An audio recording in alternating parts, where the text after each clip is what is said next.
What's up guys, welcome back to my YouTube channel Xman Co. Today we're making a beautiful Biltong Poitjie, very traditional to South Africa.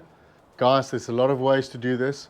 Today we're sharing our favorite recipe, making a Biltong pasta Poitjie. You're gonna love it, stick around. Now guys, a Biltong Poitjie is very easy to make. Doesn't take as long as an oxtail poitjie or any of those other ones that you can think of. It's very plain and simple, and like I said, you can do exactly what you want. The world's your oyster, you can go crazy. So let me introduce you guys to all our ingredients here today.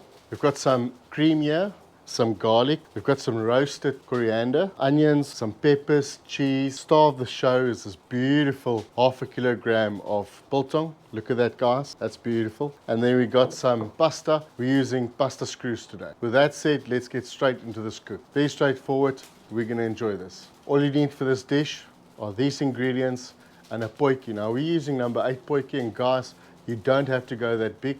It's just one that we do have available, so it's not going to be right to the top filled up, but it's still going to be beautiful. Let's start prepping all our ingredients. First of all, we're going to start with the onion. Cut it on both sides, take off the skin. We're going to cut it not too finely and not too coarse, if you want to call it that. We're going to use 2 white onions here today. Besides all the ingredients that needs to be sauteed, most of it's already cooked. The only ingredient that we really have to cook today is the pasta. That's why this poitjie is very loved by South Africans, and it's very traditional.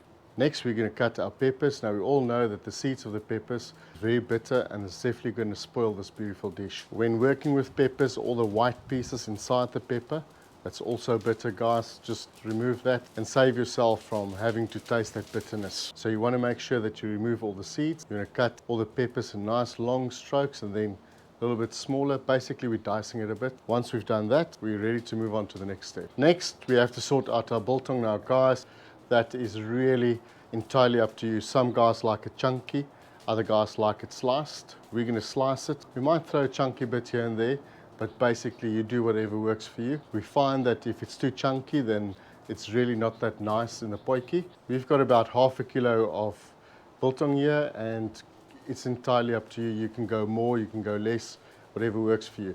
At the end of the day, it's a biltong poitjie, and as long as there's biltong in that poitjie of yours, you're sorted.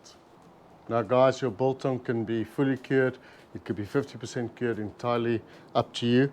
We like biltong that's still wet, so we do have a biltong video out if you want to go check it out on day 3, 4 and 5, and this is exactly the way we like it. Try be consistent to make sure that all the slices are more or less the same thickness.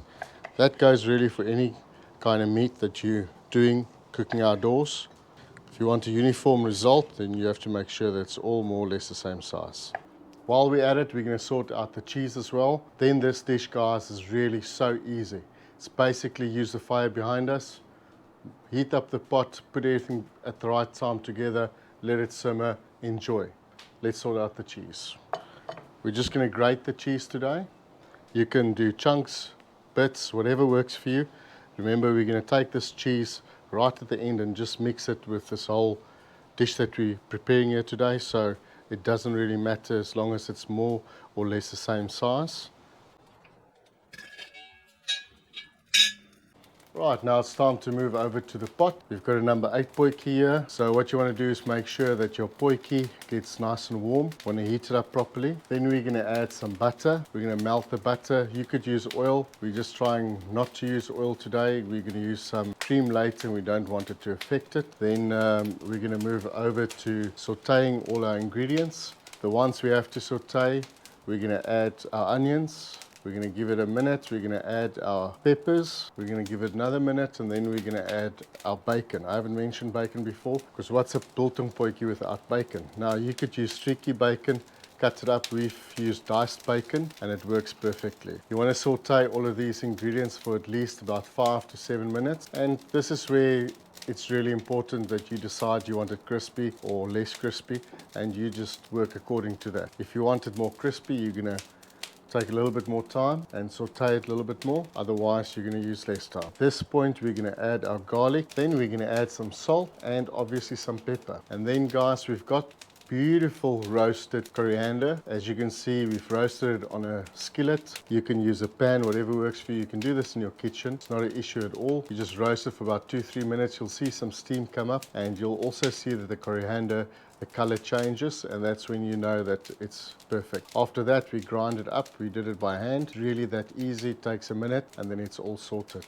We're going to saute it a little bit more. Just make sure all those flavors go into each other and they mingle. At this stage, you want to remove the heat source and bring it right down just before we add our cream. Once your heat source is nicely down, we're going to add our cream. This is about 250 ml of cream, and we're going to add at least half a liter of milk. Now guys, you can play, you can add some water, you can take some more milk, whatever works for you. You just have to gauge it as to how much liquid you need for the spot. We're going to bring that to simmer. Once it's nicely simmered for about 2-3 minutes, we're going to add our pasta. We're using pasta screws today. So we're going to use half a packet. It's about 250 grams of pasta. Once again, you decide how much you want in there.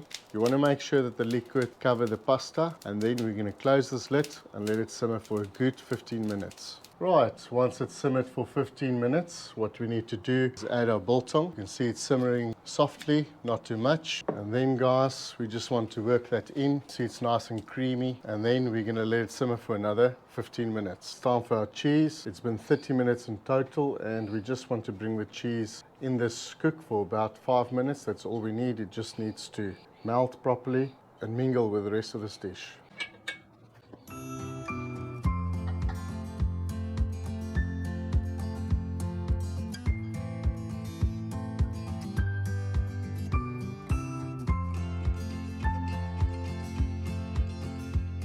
Guys, this smells amazing. I hope you guys can see there. Look at that. That looks absolutely amazing. Now time to taste it. Guys, there you have it. 35 minutes of cooking time, a little bit of prep, and you've got a beautiful biltong potjie. This is a biltong pasta potjie, very traditional to South Africa, and now it's time to taste it. Obviously, we have to make sure we got some pasta in there. We've got biltong, a little bit of bacon. Guys, have a look at that. Beautiful. Cheers. Wow. Amazing. Seriously, amazing. Wow. Biltong's never been so nice. Guys, this is a creamy biltong bomb. This is beautiful. I really hope you guys go try it out. If you haven't yet, do try it out. This is a game changer. Your family will love it completely and utterly. They'll just love it to bits. This is beautiful. Guys, you know the story. If you like what we're doing, like, share, subscribe. Enable those notifications so you get notified as soon as we upload a new video. Thanks for watching. We cannot do it without you. We'll see you on the next one. Beautiful.